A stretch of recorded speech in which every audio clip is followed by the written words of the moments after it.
السلام علیکم ورحمۃ اللہ۔ بسم اللہ الحمد للہ والصلاة والسلام علی رسول اللہ۔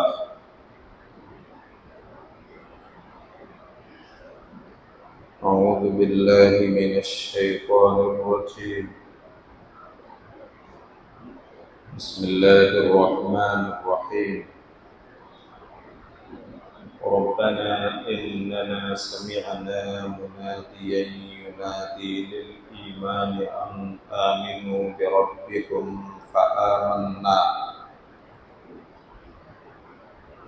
ربنا فاغفر لنا ذنوبنا وكفر عنا سيئاتنا وتوفنا مع الأبرار ربنا وآتنا ما وعدتنا على رسلك ولا تخزنا يوم القيامة إنك لا تخلف الميعاد۔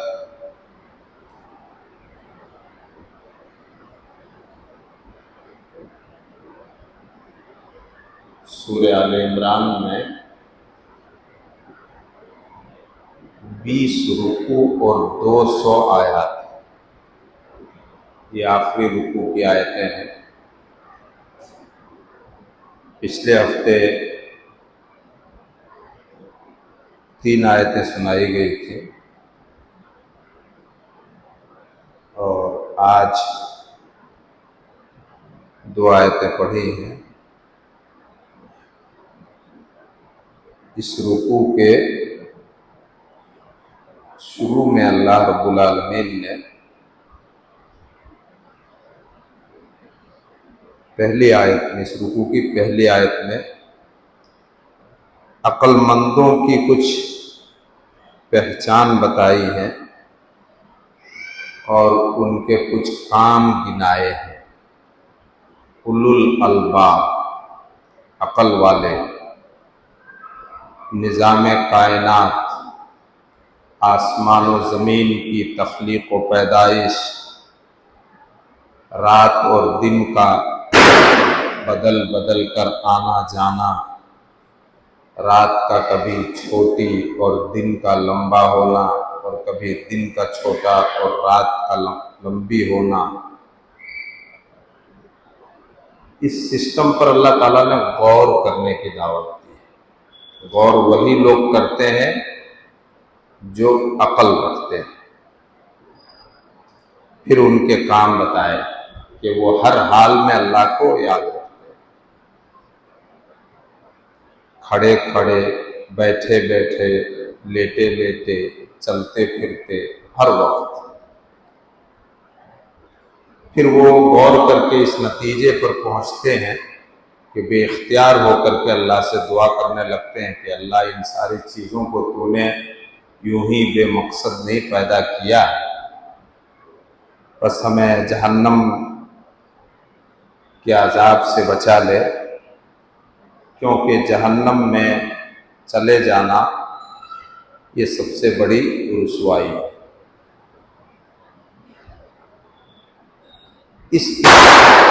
اس ایمان کو ایمان عقلی کہتے ہیں۔ کائنات کو دیکھا، دنیا میں غور کیا، عقل و فہم میں بات سمجھ میں آ گئی، اپنی عقل کو استعمال کیا، پھر استعمال کرنے کے بعد یہ کہا، تو یہ ایمان عقلی ہے، اپنی عقل استعمال کیا۔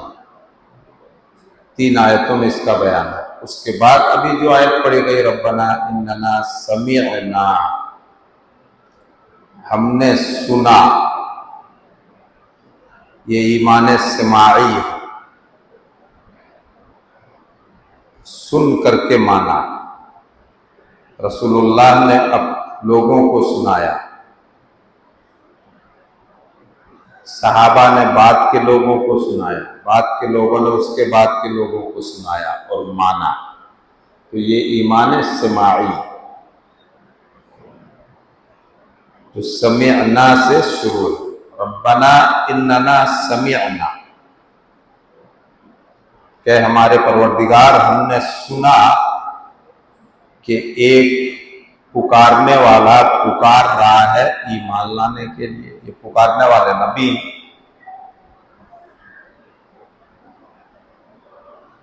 ہم لوگوں نے نبی سے نہیں سنا، بلکہ سلسلہ در سلسلہ جب ہم بعد میں پیدا ہوئے، ہمارا دور زمانہ بعد کا ہے، تو بعد کے لوگوں سے سنا، پڑھا.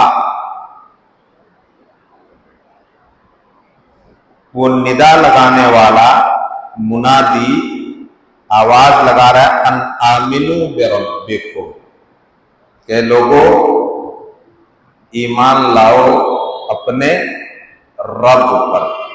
اس لیے آپ کو بتایا تھا کہ زیادہ تر دعائیں قرآن کریم میں لفظ ربنا سے شروع ہیں، جس میں توحید ربوبیت کی دعوت ہے، اور توحید ربوبیت کو مان لینے کے بعد اس کا تقاضا یہ ہے کہ توحید الوہیت اور توحید اسماء و صفات کو مانے. یہ لفظ تھوڑا بھاری پڑ جاتے ہیں لوگوں میں. توحید ربوبیت کہ یہ سب آسمان و زمین کا، ساری مخلوق کا پیدا کرنے والا، سارا نظام چلانے والا، سب کی ضرورت کی چیزیں فراہم اور مہیا کرنے والا جو ہے وہی رب ہے.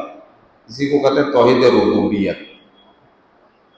مکہ کے مشرکین جنہوں نے اپنا سب کچھ اسلام اور مسلمانوں کی مخالفت میں اور رسول کی دشمنی میں جھونک دیا تھا، سب کچھ جھونک دیا تھا، اپنے کاروبار سے بے نیاز ہو گئے، کام کا گھاٹا کر دیا، سب کچھ چھوڑ چھاڑ کے ایک ہی کام کہ اسلام کو پنپنے نہیں دینا ہے.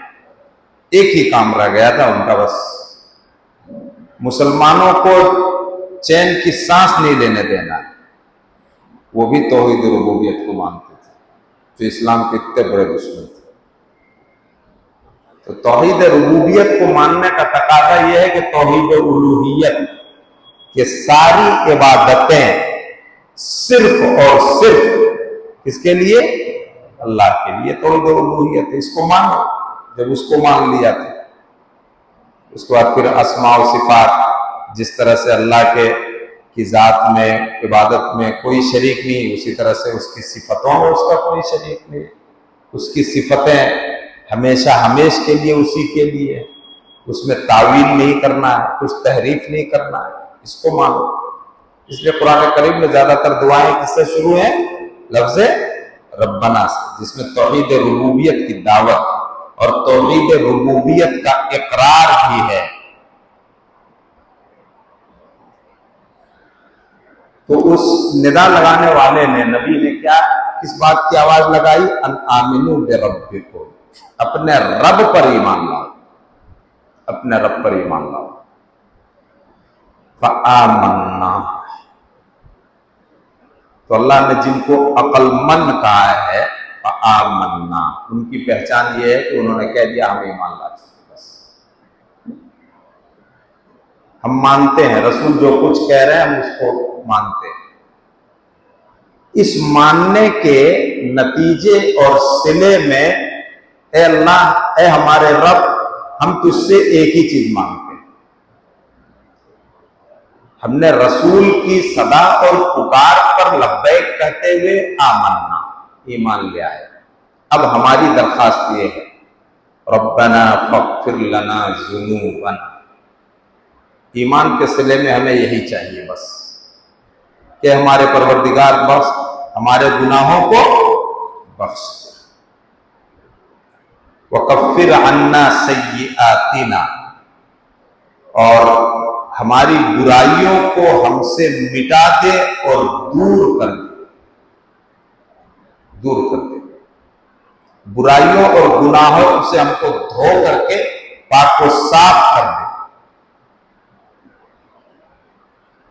اور وَتَوَفَّنَا مَعَ الْأَبْرَارِ، اس کی سب سے زیادہ فکر ہونی چاہیے. ہمیں وفات دے نیک لوگوں کے ساتھ. حضرت ابراہیم کی نبیوں میں سب سے زیادہ قرآن کریم میں جس نبی کی دعا وہ اللہ تعالیٰ نے بیان کیا ہے وہ حضرت ابراہیم علیہ السلام سب سے زیادہ۔ آپ کی دعاؤں میں ایک دعا ہے وَأَلْحِقْنِي بِالصَّالِحِينَ، ہمیں نیک لوگوں کے ساتھ ملا دے، ہمارا حشر نیک لوگوں کے ساتھ کر دے۔ اسی قسم کی دعا سلیمان علیہ السلام نے کی، اسی قسم کی دعا یوسف علیہ السلام نے کی جو قرآن کریم میں آئی۔ تو اس کی بڑی فکر ہونی چاہیے کہ ہمیں تا دم وفات، تا دم حیات ہماری وفات ایمان پر ہو، نیک لوگوں کے ساتھ ہماری صحبت و سنگت ہو، اور مرنے کے بعد بھی ہمارا حشر مع الابرار نیک لوگوں کے ساتھ۔ ایک ایسا گناہ جس پر اللہ کے نبی صلی اللہ علیہ وسلم نے یہ وعید سنائی ہے اور یہ دھمکی دی ہے کہ اس گنہگار کا حشر یعنی فرعون، حامان اور ابی ابن خلف کے ساتھ ہوگا۔ حاجی صاحب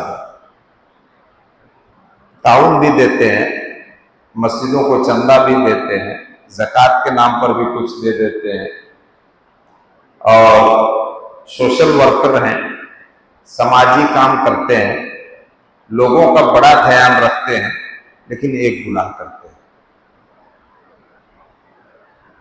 ایک گناہ کرتے ہیں۔ اس گناہ کی وجہ سے اللہ کے نبی صلی اللہ علیہ وسلم نے کیا دھمکی دی کہ اس کا حشر اللہ تعالیٰ اس کو اٹھائے گا قبر سے اور میدان حشر میں جمع کرے گا کس کے ساتھ؟ فرعون، قارون، حامان اور ابی ابن خلف کے ساتھ۔ گناہ کیا ہے اکثر بھائی لوگ جانتے ہوں،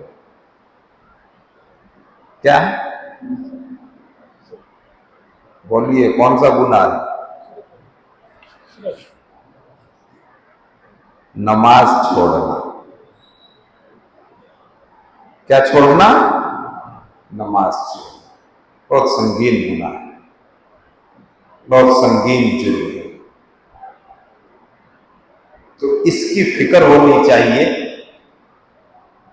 کہ ہمارا حشر مع الابرار نیک لوگوں کے ساتھ ہو۔ تو نیک لوگوں کے ساتھ اسی وقت ہوگا جب ہم خود نیک ہوں گے، تب نہ ہوگا۔ اس کے بعد دوسری دعا ہے ربنا، اے ہمارے پروردگار، وآتنا ما وعدتنا علی رسولک، رسولوں کی زبانی جو کچھ تو نے وعدہ فرمایا ہے وہ ہمیں عطا فرما دے۔ ہر رسول نے ایمان لانے پر یہ بشارت سنائی اور اللہ کی طرف سے یہ وعدہ سنایا کہ ایمان کا بدلہ کیا ہے؟ جنت، اللہ کی رضا، اللہ کی خوشنودی ہے، ہمیں وہ دے دے۔ مومن بندے اللہ سے یہ درخواست ہے وَلَا تُخْزِنَا يَوْمَ الْقِيَامَةِ، اور قیامت کے دن ہمیں رسوا نہ کیجیے۔ اور اس دن کی رسوائی ربنا انک من تدخل النار فقد اخزیتہ، کہ ہمارے پروردگار تو جس کو آگ میں داخل کر دے گا اس کو تو نے رسوا کر دیا۔ سب کے سامنے اوپنلی حساب و کتاب نہ ہو، اس میں بھی رسوائی ہو۔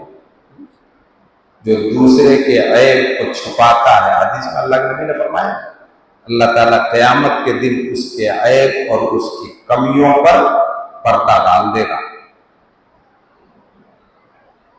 اور بڑی مشہور حدیث، ابراہیم علیہ السلام نے بھی اس کی دعا کی کہ قیامت کے دن ہمیں رسوا نہ کیجیے، وَلَا تُخْزِنِي يَوْمَ یبعثون، سارے لوگ جب زندہ کیے جائیں گے تو ہمیں اس دن رسوا نہ کر۔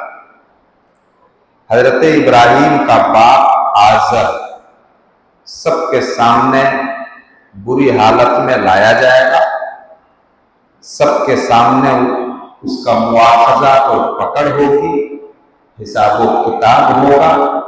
حضرت ابراہیم ایک بار اور درخواست کریں گے۔ ماں باپ اور اولاد کے بیچ رشتہ بڑا مضبوط ہوتا ہے، بڑا مضبوط ہوتا ہے، ہونا بھی چاہیے۔ ساری رشتہ داریوں کی بنیاد اور نیو یہی تو ہے۔ نوح علیہ السلام کا بیٹے کے لیے تڑپنا، اس کی قسمت میں بدبختی لکھی تھی، ہر بات کو نوح کے منہ پر مار دیا، پھر بھی محبت جتا رہے ہیں۔ ابراہیم علیہ السلام ایک بار اور قیامت کے دن جب حساب و کتاب رب العالمین لے گا آزر سے، اس وقت درخواست کریں گے۔ کیا درخواست کریں گے؟ کہ میرے رب، اس سے بڑھ کر میری رسوائی کیا ہو؟ میرا باپ سب کے سامنے پکڑا جانا۔ کیا پتا چلا؟ باپ کے برے کرتوت کی وجہ سے دنیا اور آخرت میں کہیں بھی پکڑ ہو تو بیٹے کی بے عزتی ہوتی ہے، ہوتی کہ نہیں؟ بیٹا اس قسم کی حرکت کرے اور پکڑا جائے تو باپ کی بے عزتی ہوتی ہے۔ حضرت ابراہیم وہاں ایک مرتبہ درخواست کریں، اس سے بڑھ کر کے میری بے عزتی کیا ہو؟ اللہ تعالیٰ جواب دے گا کہ میں نے جنت کو مشرکوں پر حرام قرار دیا، حرام قرار دیا۔ پھر نجاست، گندگی میں لت پت لتھڑا ہوا بجو ایک جانور ہے، اس جانور کی شکل میں آزر کو جہنم میں پھینک دیا جائے۔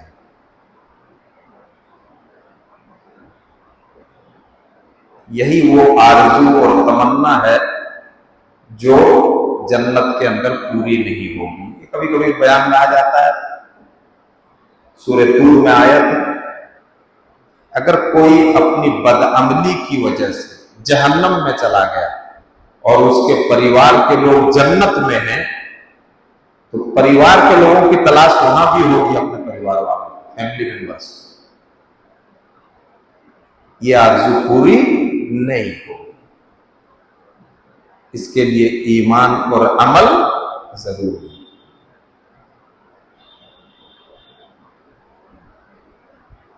تو بہرحال اس کی بھی فکر کرنی چاہیے کہ ہماری وفات، ہمارا حشر نیک لوگوں کے ساتھ ہو اور قیامت کے دن ہماری رسوائی نہ ہو۔ اور رسوائی کی ایک شکل یہ بھی ہے کہ اپنی فیملی کے کسی ممبر کی پکڑ اگر سب کے سامنے ہو تو اس سے بھی رسوائی محسوس ہو۔ وَلَا تُخْزِنَا يَوْمَ الْقِيَامَةِ، قیامت کے دن ہمیں رسوا نہ کیجیے۔ إِنَّكَ لَا تُخْلِفُ الْمِيعَادَ، بے شک تو وعدہ خلافی نہیں کرتا۔ اللہ رب العالمین بشارت و خوشخبری سنا رہا ہے، فَاسْتَجَابَ لَهُمْ رَبُّهُمْ، بار بار لفظ رب آ رہا ہے۔ ایسی دعائیں کرنے والوں کی دعا کو ان کا رب قبول کرتا ہے۔ شرط ہے ایمان، ایمان عقلی، اپنی عقل کو بھی استعمال کیا کائنات کی چیزوں میں، ورنہ کائنات، دنیا کے نظام، دنیا کی ساری چیزوں پر سب سے زیادہ غور و فکر اور ریسرچ کرنے والے، اپنی انرجی لگانے والے کون ہوتے ہیں؟ سائنٹسٹ ہوتے ہیں، جنہوں نے دنیا میں بڑی بڑی چیزیں ایجاد کی جس سے انسانی زندگی میں بڑی آسانیاں ہوئی، لیکن انہوں نے اپنی تحقیق کے رخ کو موڑ دیا دوسری طرف۔ غور کر رہے ہیں کس لیے؟ کہ اس کا، ان سسٹم کا، ان چیزوں کا کوئی نہ کوئی بنانے والا ہے، اسی بنانے والے کا نام ہے رب، اسی رب پر ہم ایمان لائیں۔ اپنی عقل کو بھی استعمال کیا ایمان لانے کے لیے اور کان کو بھی استعمال کیا ایمان، فَاسْتَجَابَ لَهُمْ رَبُّهُمْ۔ تو ایسے مومن بندوں کی دعاؤں کو ان کا رب قبول فرمائے گا، اور رب کہتا ہے انی لا اضیع عمل عامل منکم من ذکر او انثی بعضکم من بعض، کہ ہم تم میں سے ایسے عمل کرنے والے کے عمل اور نیکی کو برباد نہیں کریں گے، چاہے نیکی کرنے والا مرد ہو یا عورت ہو، دونوں کو ہم یکساں بدلا دیں گے۔ بعضکم من بعض، ہمارے یہاں عمل اور عمل کے بدلے میں فرق نہیں ہے، کیونکہ تم آپس میں ایک دوسرے کی جنس سے ہو، مرد بھی آدمی ہے آدم سے ہے، اور عورت بھی آدمیاں ہے آدم سے ہے۔